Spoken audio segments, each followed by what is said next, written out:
Hi guys, welcome back to my channel. I hope you guys are all doing well. So today I will be showing you guys my pretty much failed attempt at making Ballpark pretzels. So if you like to see my experience, please keep on watching. For ingredients, you're going to need bread flour, dark brown sugar. I use light brown sugar because that's what I had on hand. You need some vegetable oil. I use olive oil. You need some warm water, instant yeast, and some salt. So combine your dry ingredients, so that's your flour, your salt, and your yeast, and use a whisk to mix that all together.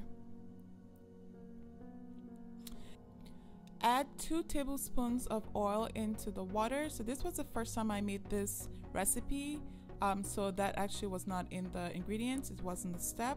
That's why I paused a little bit. Go ahead and add your sugar and mix it all up together.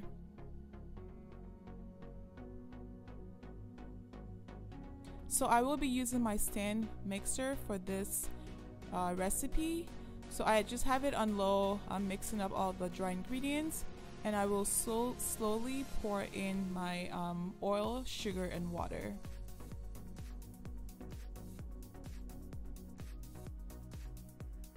So with my stand mixer, I've noticed that sometimes the dough clings to the sides of the bowl.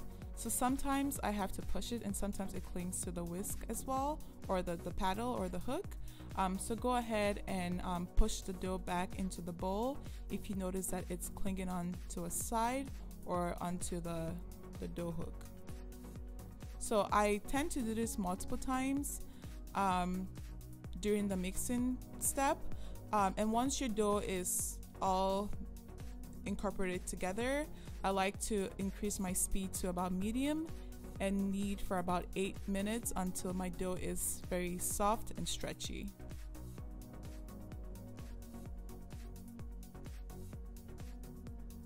So here it's not very stretchy, but that was good enough. It had been kneading for about 8 minutes. So go ahead and lightly flour your countertop and start kneading. So my dough was a little dry, a little tough. I think it worked just fine. But here I'm kneading and I'm gathering up the sides onto the top, so the bottom is nice and soft and smooth. So the reason why I'm doing this is because I will put the dough inverted, so I'll have the, this side on the bottom so that the top can rise. So you can see I'm covering the sides, and this is so I have the least amount of space for air to escape. So go ahead and lightly spray a glass bowl. So I like using glass bowls for my dough because when I use a plastic wrap over it, the plastic wrap clings onto the sides of the bowl. So put your dough in a warm area like a microwave, and let it sit for about an hour to an hour and a half, or until it's doubled its size. So this is after maybe an hour and a half. So the dough is very soft. So transfer your dough onto your surface and form it into a 12 by 6 rectangle. So I'm doing this by slowly stretching my dough on each side until I have the desired shape and the desired size. So here I'm using my dough knife that has measurements on it to help measure or check that my dough is the right size I need it to be. I'm also using my dough knife to cut my dough into 12 6 by 1 inch rectangles.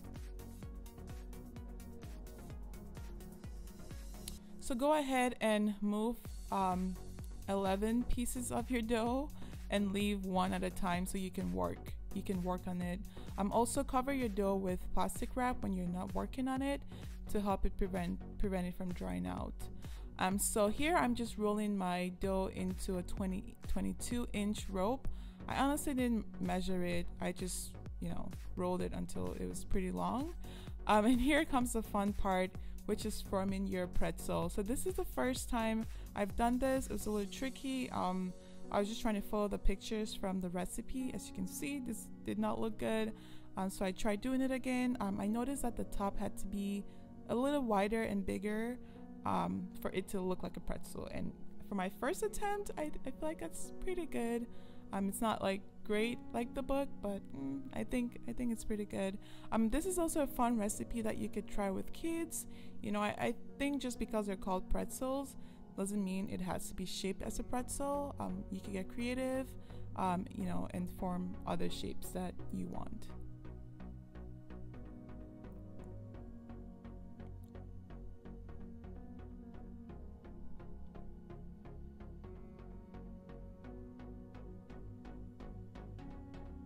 So some of them I think turned out pretty well, some of them not so much. And here I'm just comparing mine to what they have in the book, and it's not even close, but it works. So go ahead and cover your dough with plastic wrap and let it sit for about 15 minutes. So next step is preheating your oven to 425 degrees F. And then add in 4 cups of water and a 1/4 cup of baking soda into a Dutch oven. So I only have a cast iron Dutch oven, which I wouldn't recommend for this recipe. As you can see, the water was turning pretty brown. So I would suggest you use a ceramic Dutch oven or just a regular pot. But go ahead and put in your dough in the water once it starts to boil, and let it sit on each side for about 30 seconds. So after 30 seconds, go ahead and flip your dough. So this step was very tricky, so you definitely want to be careful. And you know, if you're a kid doing this recipe, I would suggest that you involve a parent to maybe help with flipping your dough. So once the dough has been in the water for a minute, 30 seconds on each side, go ahead and remove your dough from the water and put it on a drying rack or cooling rack.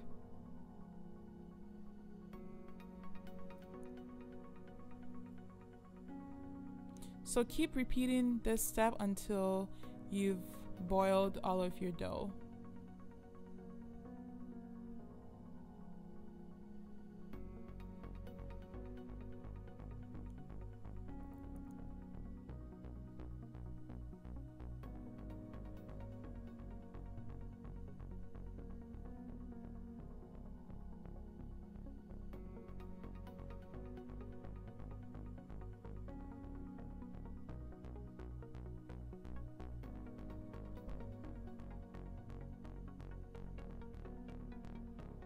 So here you can see I changed the pot just because I didn't like the color of the water in the cast iron Dutch oven, so I just decided to use a regular pot. Here as you can see, the color of the dough still looks the same as what it did in the cast iron, but I wasn't sure what was leaving the cast iron into the food. I mean, granted you cook in it, but I just wanted peace of mind, so I figured I would use a regular pot. So go ahead and let your dough sit for about 5 minutes, and also use the remaining tablespoon of oil to grease 2 baking sheets. Sprinkle half a teaspoon of salt on each baking sheet, and then add the pretzels with the knot side up, which I didn't do, and also sprinkle 1 teaspoon of salt on each on the pretzel on each sheet, which I also forgot to do. So once you're all done, bake it in a oven that hasn't preheated to 425 degrees for about 15 to 20 minutes, and rotate the sheets halfway through the baking. And this is what you should get after about 15 to 20 minutes. As you can see, mine burnt a little bit, so I would recommend maybe just 15 minutes and flipping or rotating the sheets after about 7 minutes.